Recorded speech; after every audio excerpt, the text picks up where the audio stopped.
Welcome back to my YouTube family. तो दोस्तों आज मैं आप लोगों के लिए लेकर आई हूँ ड्रामा सीरियल सयानी की एपिसोड नंबर 24 का मज़ेदार सा रिव्यू। लेकिन दोस्तों आप लोगों से एक छोटी सी गुजारिश है, जो लोग हमारे चैनल पर नए हैं हमें सब्सक्राइब करना मत भूलना।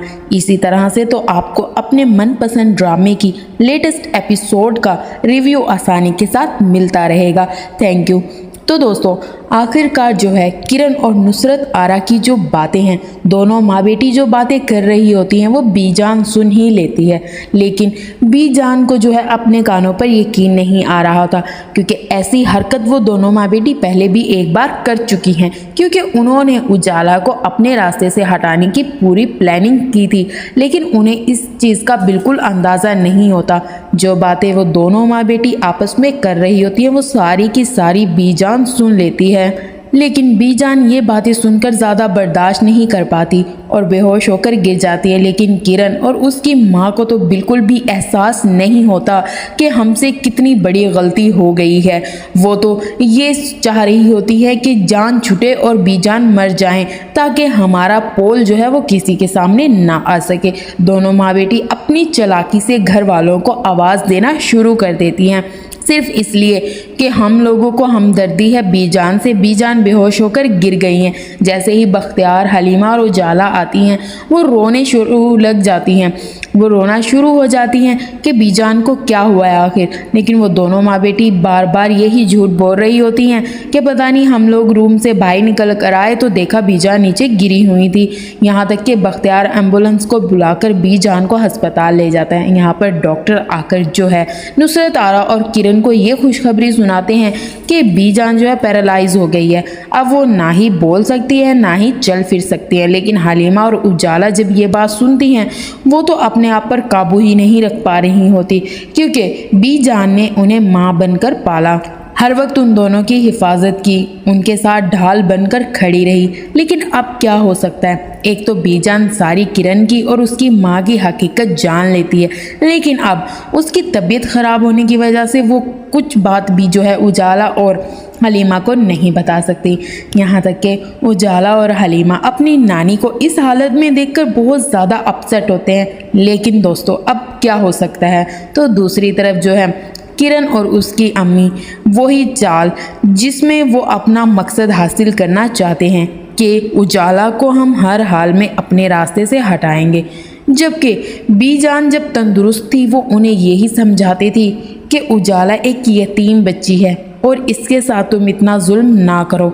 लेकिन नुसरत आरा तो हमेशा अपनी बेटी के हर गलत काम में उसका साथ देती है। यहाँ तक कि दोनों माँ बेटी को ये फिक्र भी नहीं हो रही होती कि बीजान की हालत इतनी ख़राब है। अभी भी किरण अपने रास्ते से उजाला को हटाने की पूरी प्लानिंग कर रही होती है। यहाँ तक कि बख्तियार बार बार जो है किरण और अपनी माँ से पूछ रहा होता है कि आखिरकार बीजान को ऐसा क्या हुआ है। तुम दोनों माँ बेटी ने तो उन्हें कुछ ऐसा नहीं कहा कि उनसे बर्दाश्त नहीं हुआ। लेकिन दोनों माँ बेटी तो हाथ साफ करके एक तरफ ऐसे हो जाती हैं कि उन्हें तो कुछ पता ही नहीं।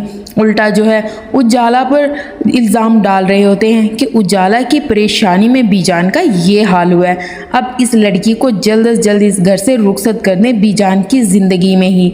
जब हलीमा ये बात सुनती है तो पूछती है कि आप लोगों की नज़र में कोई अच्छा रिश्ता है? लेकिन यहाँ पर किरण और उसकी माँ नुसरत आरा तो एक ही बात बार बार बोल रही होती हैं कि रिजवान के साथ जो है उजाला की शादी कर दी जाए।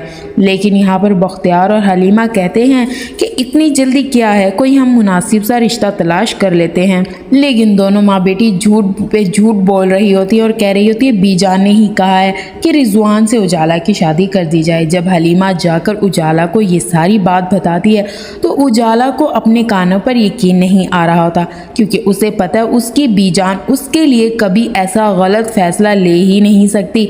ये सारी चाल उन दोनों माँ बेटी की है।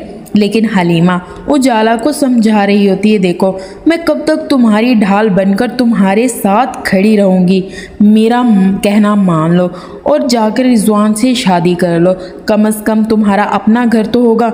मुझे तो ये खौफ खा रहा है कि आज बीजान मरी और इन्होंने तुम्हारे साथ सलूक बुरा करना है, तुम्हें इस घर से निकाल देना। और मेरी तो कोई सुनता ही नहीं है, क्योंकि ये घर जो है वो मुमानी जान के नाम है और बख्तियार भी मुमानी की ही बात मानते हैं।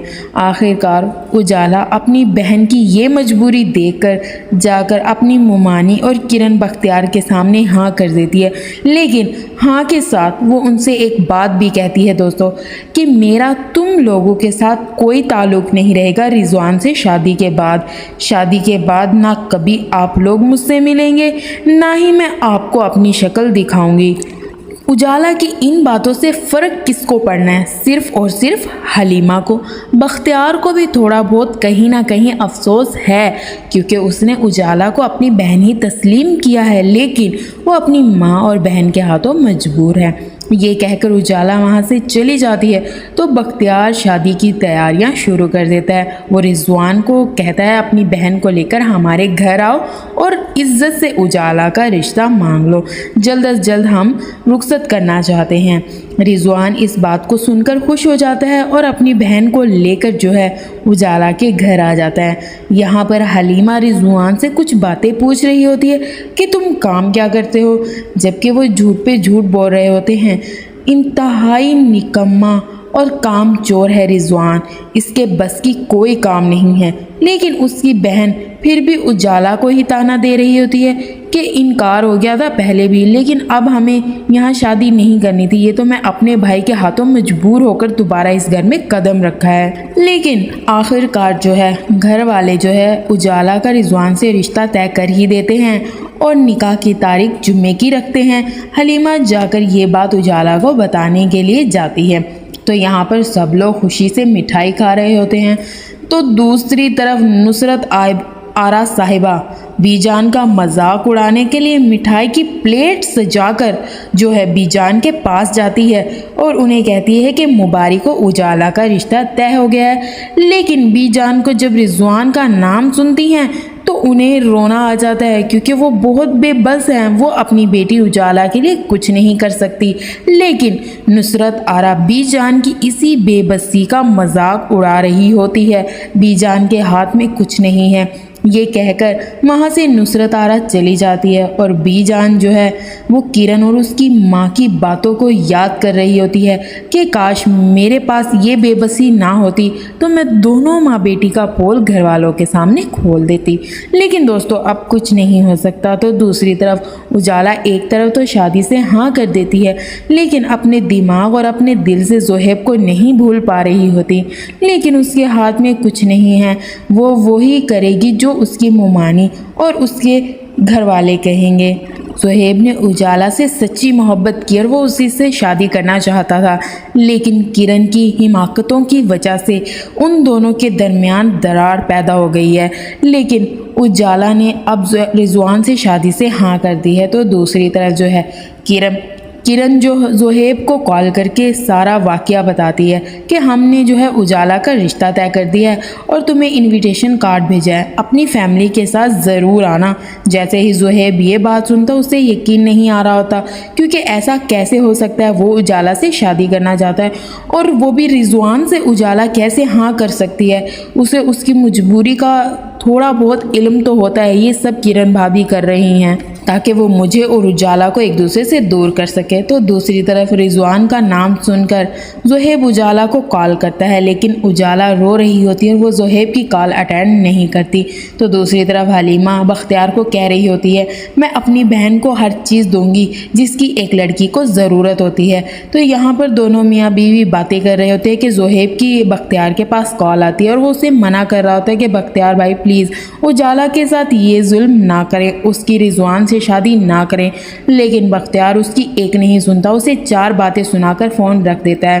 तो दूसरी तरफ हलीमा उजाला के लिए शादी का जोड़ा लेकर आती है और उसे कहती है कि तैयार हो जाना, तुम्हारा निकाह है।